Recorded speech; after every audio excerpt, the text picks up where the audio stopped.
Hello everybody, welcome back to another Swift iOS tutorial. In this tutorial we're going to go over how to create a table view. Let's jump right in. Let's create a new Xcode project. We want iOS single view app. Next, let's just call this table view. Next, let's just go ahead and save it to our desktop and create. The first thing we want to do is go ahead and set up our storyboard. So let's go here. Now let's go ahead and find our table view and drag it on to our storyboard.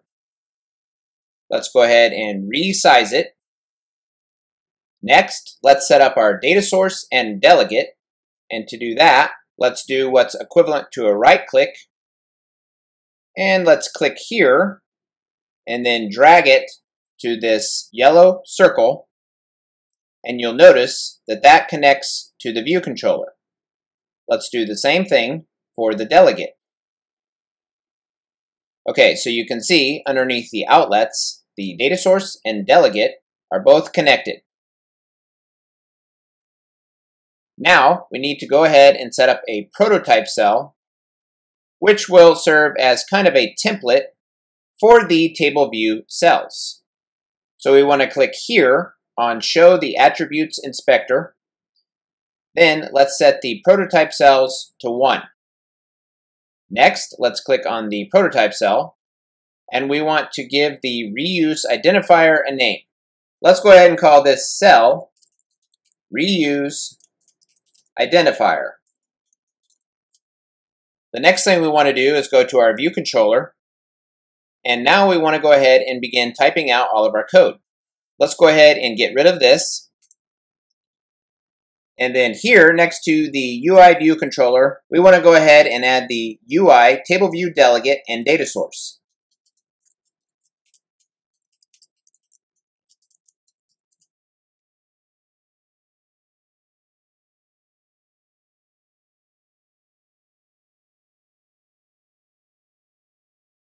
The next thing we're going to do is go ahead and create the data that we're going to put into our table view.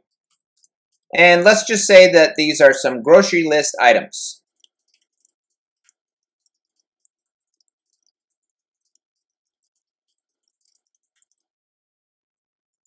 Okay, you're going to notice here we get an error that says type view controller does not conform to protocol UI table view data source. Now, in order to make this conform to the protocol, we have to put in 2 required methods. Now, one way to figure out what these methods are is to select this data source and then right-click, jump to definition. You'll notice that there are a whole bunch of methods here. However, the methods that are optional are marked optional.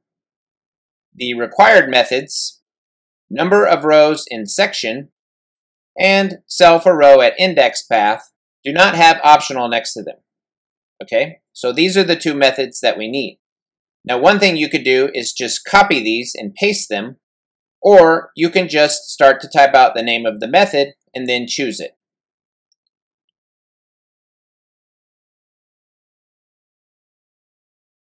Let's go back to our view controller. So let's put in our first required method, number of rows in section. We're going to choose this method here. Okay, so this method will consider the table view and then the number of rows in section, and it will return an int.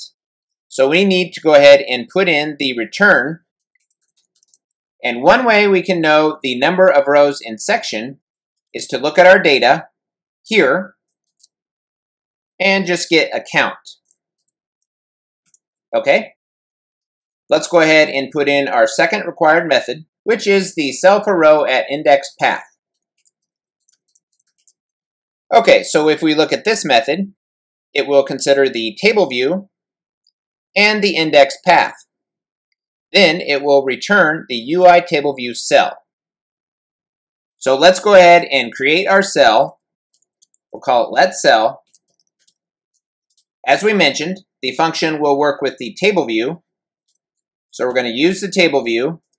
Then we're going to use DQ reusable cell.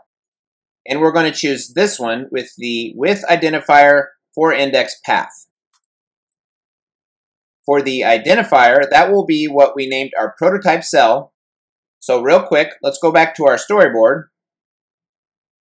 Let's click on our prototype cell, and let's just go ahead and copy this. So let's put that in right there as a string. Then for the index path, we're just going to go ahead and put in index path. Now, if you ever forget what to put in here, and you don't recall that it is DQ reusable cell, if you go back up here, let's right-click, jump to definition, and then you do a search. You'll notice here, for the protocol UI table view data source, it gives you a little reminder that you should try to reuse cells by setting each cell's reuse identifier and querying for available reusable cells with DQ reusable cell with identifier.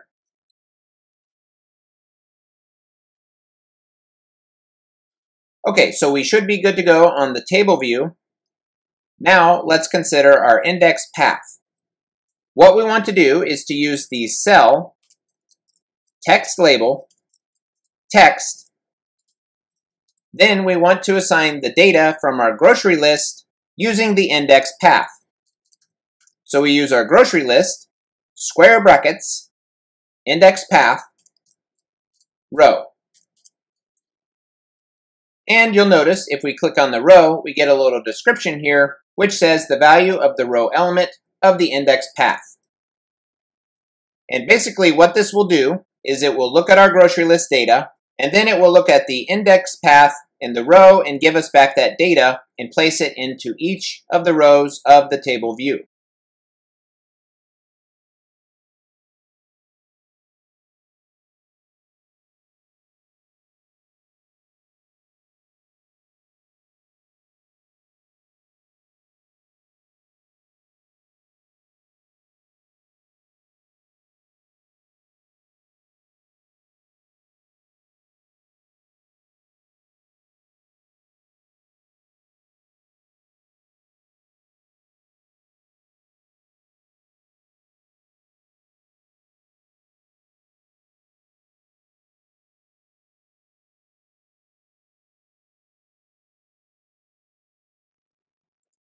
Now finally, let's go ahead and return the cell, okay? Because this function returns the UI table view cell. Let's go up here and change this to iPhone 7, and let's go ahead and run it. Okay, it looks like we're good to go. We have placed our grocery list items onto our table. Before we finish up, if you're having some trouble, a few things you might want to check. First, on your storyboard for the prototype cell, you want to make sure you have given your identifier a name, and you want to make sure that it's spelled exactly the same here in the DQ reusable cell. Another thing to check is you want to make sure for the return value here that you're getting a count and that it is returning an int. You also want to make sure that you have included the UI table view delegate and the UI table view data source. And you want to make sure that you have included the two required functions so you can conform to the protocol for the data source. And last but not least, back on the storyboard, when you right click, you want to make sure underneath outlets you see data source and delegate next to the view controllers. Okay?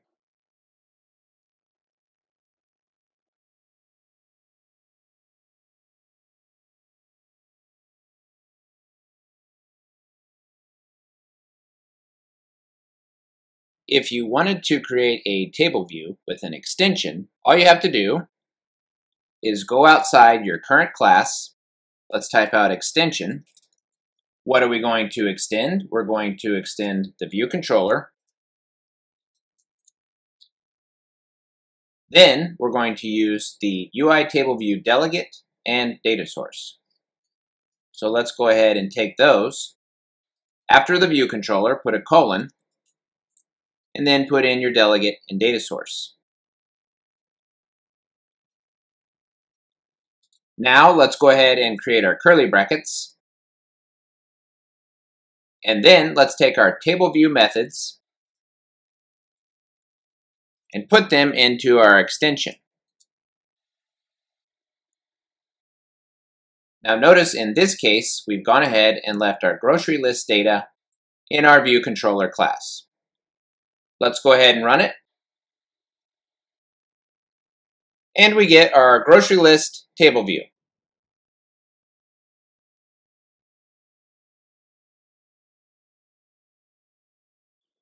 Let's go over another way to create a table view. Once again, we've chosen iOS Single View App. Next, go ahead and give your project a name. Next, let's just go ahead and save this on our desktop and create.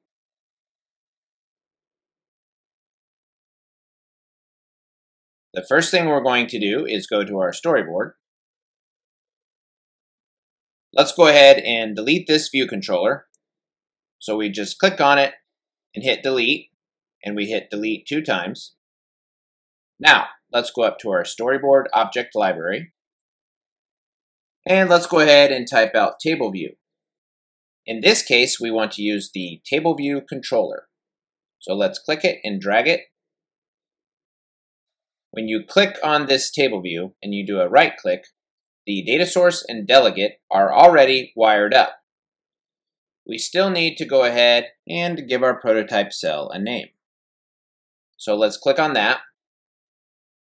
Then we click on the attributes inspector, and let's just name this cell. Now, in this example, instead of doing everything right off the bat, we're going to go ahead and let some errors pop up, so that way you'll know how to fix them if you see them. So let's go ahead and continue building our table view. Let's go to our view controller file and go ahead and delete it. Move to trash. Now let's go to File, New, File. Let's choose Cocoa Touch class. Next, we're going to go ahead and leave the name for the class, Table View Controller, and we want that subclass of UI Table View Controller. And of course, make sure your language is Swift. Click Next, and create. Let's go ahead and select all the code. And in this case, we're just going to delete it because we already have our code. We're going to go ahead and use the code from our previous examples. Okay, so we've gone ahead and pasted in our code. Now the first thing you're going to notice is you get this warning. Overriding declaration requires an override keyword. So let's go ahead and put in our override. That's an easy fix. And let's go ahead and fix this one as well. Let's go ahead and drag this file down here. Okay. Next, you're going to notice we have a little warning here. So let's go to the warning. It says Table View Controller is unreachable because it has no entry points.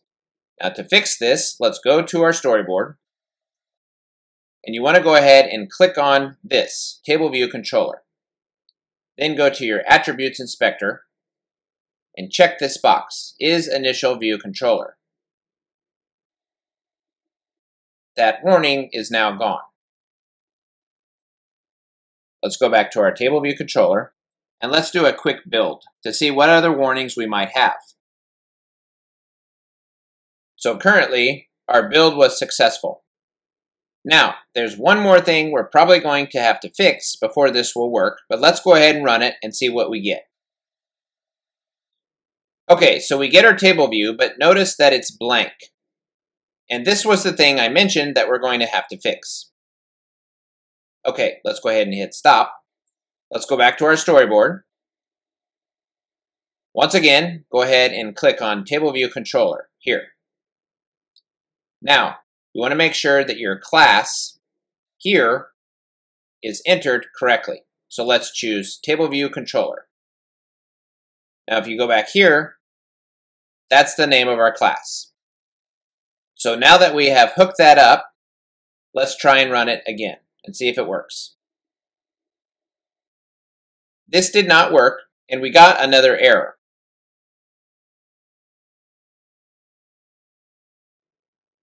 Okay, so if you scroll all the way up here, you'll notice that there is a note regarding the cell reuse identifier. And this can be a common error, because all you have to do is either forget to put that in or misspell it, and your table view will not work. So let's hit stop. Let's go back to the storyboard. Let's click on our cell, Attributes Inspector, and you'll notice in this case, the identifier is cell. However, in our code, we named it Cell Reuse Identifier. So you could either change it in your storyboard or you could change it in your code to make sure it matches. In this case, let's just go ahead and change it here. And let's run it. Okay, so this looks good. Our table view is working. We have our grocery list. That's all we have for this tutorial. Join us again next time.